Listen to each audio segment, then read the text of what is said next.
So, good morning guys. Nandito kami, nag-aalmusal ni Mrs. Pakita ko lang, kakalat lang yung almusal namin kasi pandesal lang yung almusal namin sa kape. So, ngayon guys, may darating kaming bisita si Mr. J, the PWD.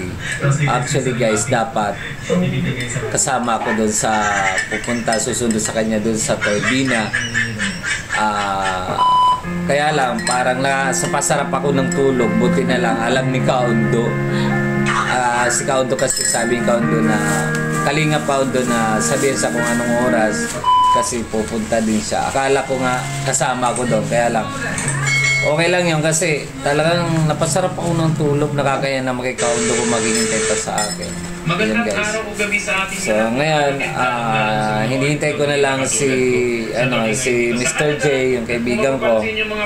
Sila na yung magkasama ni Kaundo. Habang hinihintay ko namin ni Vincelyn, si Mr. J, almusal na lang muna kami. Almusal tayo mga kapatid, mga boss.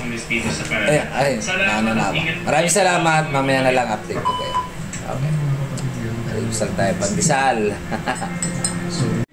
Andito na yung kaibigan ko. Hindi ako nakasundo. Naka Mr. J. Kamusta? Miss you, idol. Na-miss kita.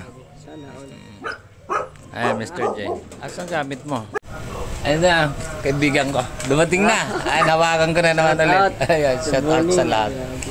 Hindi ako nakasama magsundo kasi napasarap ata ako ng tulog. Buti na lang kasi alam ni Kaundo. Kaya yun, si Kaundo na lang sumundo. No?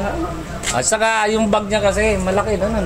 Hindi rin kaya ikarga sa motor. Oo. Kaya buti na lang nandiyan si Kaundo palagi. Kaundo, shout out. Pasalubong sa Idol J. Idol J, maraming salamat. May pa-birthday. Uy, talaga naman. From ano yan? Ka-excite naman. Ano kayang laman nito? All the way from diet. Masyal na naman yung kaibigan ko dito.